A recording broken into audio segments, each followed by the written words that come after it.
So to end our podcast, I want to ask, what message would you want closeted Jewish people to hear? Like, what would you have wanted to know when you were young and debating if to come out?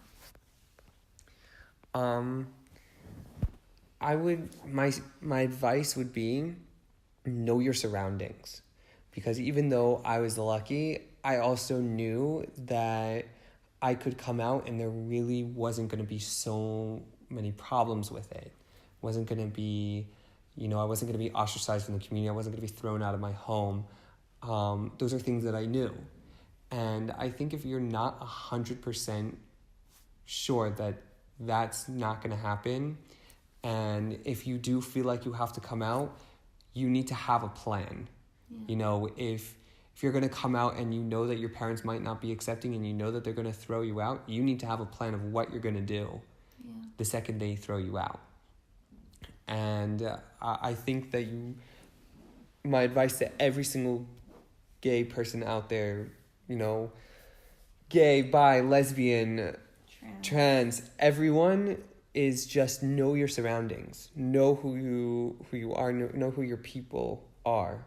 That's one thing, is that I had some really amazing friends who, when I was scared and was going to come out to my dad, I really didn't know what his reaction was going to be.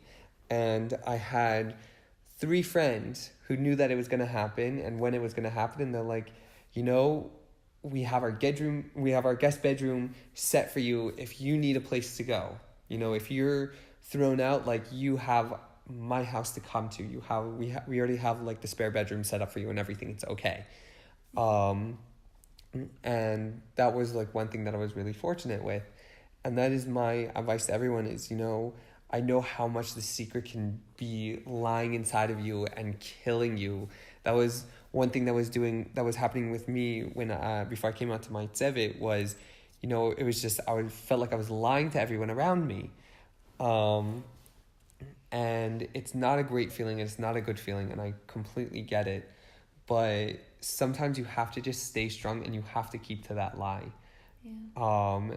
And if you're ready to come out, then you're ready, but you shouldn't come out before you're ready to. I have friends who, their parents asked them if they were gay, and they weren't ready for their parents to know yet. They themselves were not ready, and they said no. Yeah. And then, a couple of months later, a couple of weeks later, even a couple of years later, they came back to their parents and like, listen, I am gay. I just wasn't ready to admit it to myself, or wasn't ready to admit it to you, or whatever. But, everything happens in its own time. Mm-hmm. And coming out is one of those things that has to happen in its own time. Like for me, I actually in my high school ended up getting outed. It's a really not so pleasant story, but I ended up getting outed, and that's something that should never be taken from you. It's a quote in Love, Simon that I love so much, is that Simon says to the guy who outed him, it's I get to decide when and where and who gets to know that's supposed to be my thing. Like that is exactly right. It is you as a gay person who gets to choose who knows when they know and where you come out to them. Everything, it's your choice, and you shouldn't do it before you're ready. For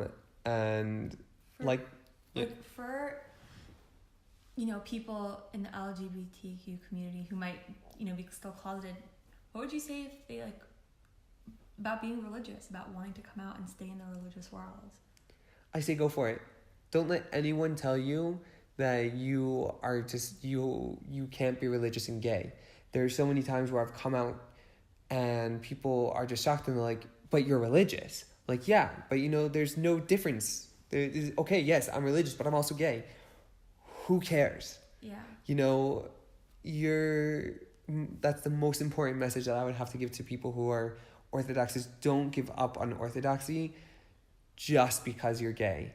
And even if Orthodoxy gives up on you, you don't give up on them, because you don't give up on it, because you'll find people like I have in the Orthodox community who are okay with it.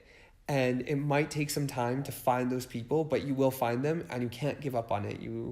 You really can. And it's so sad that people leave Orthodoxy because they feel like they can't connect just because they're gay.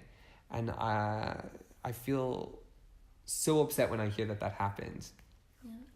I guess like my last real question would be, what do you want straight people to know? What do you want people who, religious, not religious, who look at you and are like, what am I supposed to understand? Like, I think that for straight people, my message would be, try to be open-minded, whether or not it's a friend who's coming out to you, or a child, or a sibling, or a relative. I think that they really have to be open-minded about it. They might be uncomfortable with it at first, but once you really sit down and you really think about how much you love the person that just came out to you and what your life would be without that person, I think that that's what you need to think about before you say, oh, you're gay, I'm cutting you off, I don't want anything to do with you, you're a horrible person, you're going against the Torah, whatever. I think you really need to sit down and think of all the facts before you just completely throw that person out of your life. Right. Also, maybe hopefully think about that person and what you'd be doing to them by kicking them out. Yeah, that's that too.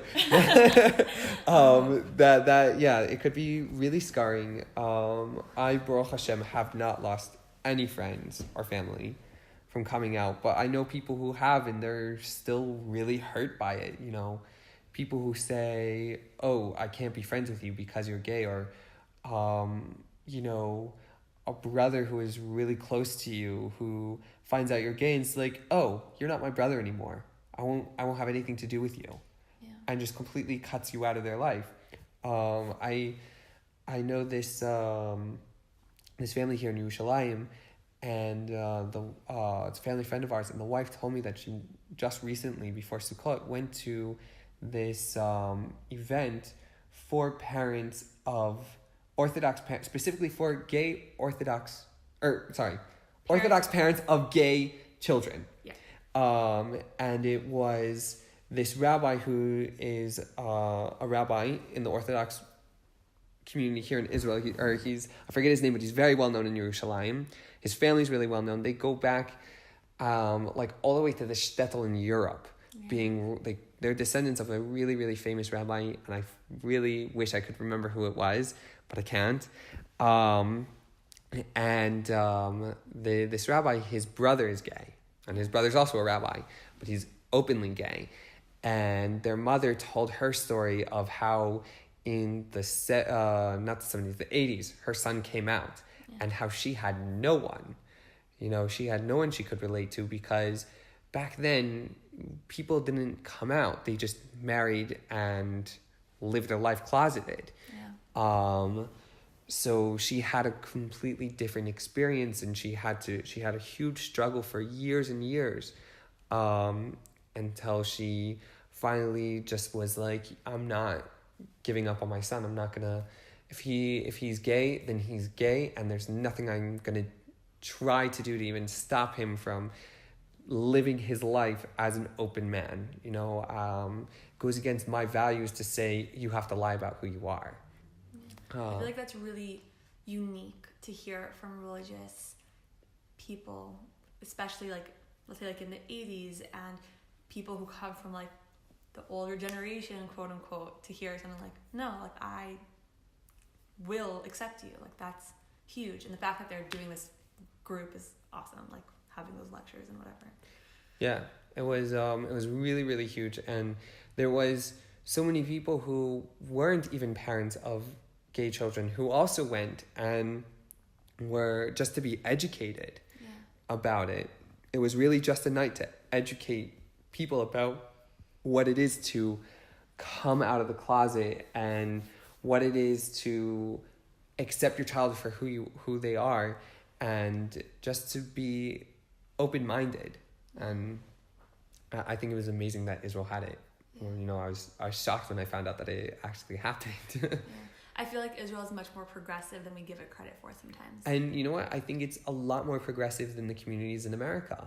In America, if I were to stay in America, I'd really have to choose very wisely which community I could live in, you know, and still be open and gay. You know, it limits your options in America. Whereas in Israel, there's so many places where it's so much more progressive that you could be a gay dati couple and live in Jerusalem. And live in Yerushalayim, and no one will care. Yeah. I have multiple friends from all over the spectrum that happily live here openly and don't fear. And just like, in my opinion, that's super special because I have had friends in the Los Angeles community, and LA is known to be very open.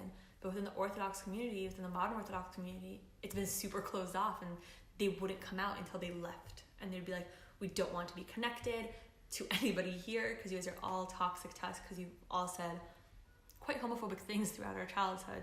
And they would move away and then come out of the closet. And it just sucks. Like, I really hope that whoever's listening to this, understands, like, Jared's point, just, like, to be open-minded and just to realize that there's another human in front of you who's having the same emotions that you are, and it might be different, and that's okay. Like, just kind of think about them and put your ego and your opinions aside and just, like, see that that's a person, you know? Yeah, and, you know, one thing that when a friend or relative or someone comes out to you, one thing that's really important to think about is they're still the same exact person as they were before the 10 seconds it took to say, I'm gay. Yeah. You know, you really have to factor that in of, like, you have to remember exactly who they were yesterday in order to know that that's exactly who they're going to be tomorrow.